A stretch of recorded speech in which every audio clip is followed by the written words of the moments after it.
مهرداد مرادپور فیت میثم شمس.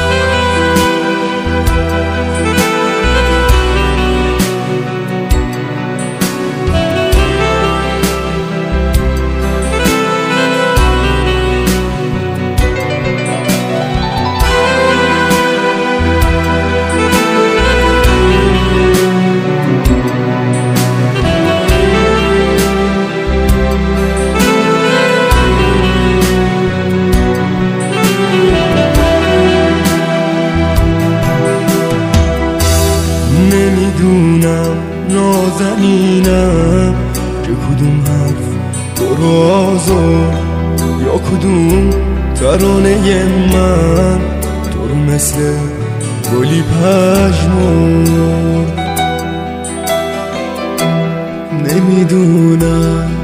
نمیدونم که چی گفتم تو شنیدی، چه خطایی سر زد از من که تو از من دل بریدی،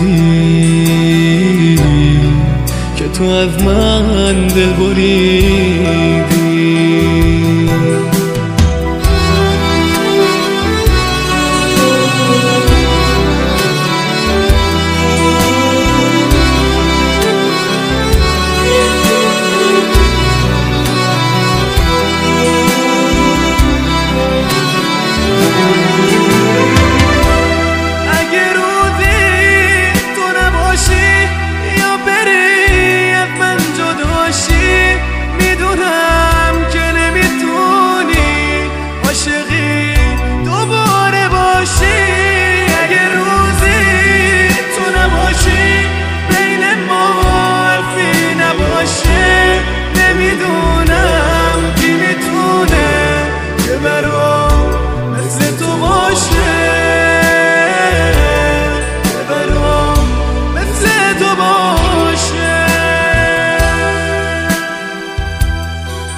گلو پر از سر بگیره آخیفه من نگیره و شب رو نبینه، حیف اینجا تک و تنها تو قفص بی کس بمونه، تو قفص بی کس بمونه.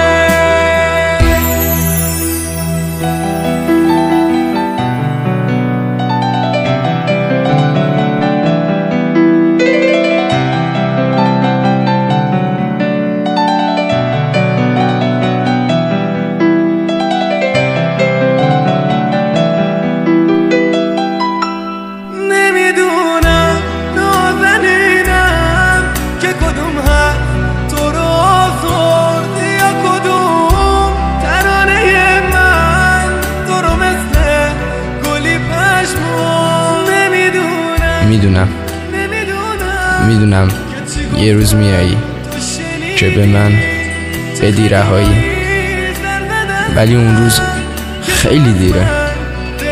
کاش میشد زودتر بیایی، کاش میشد زودتر بیایی.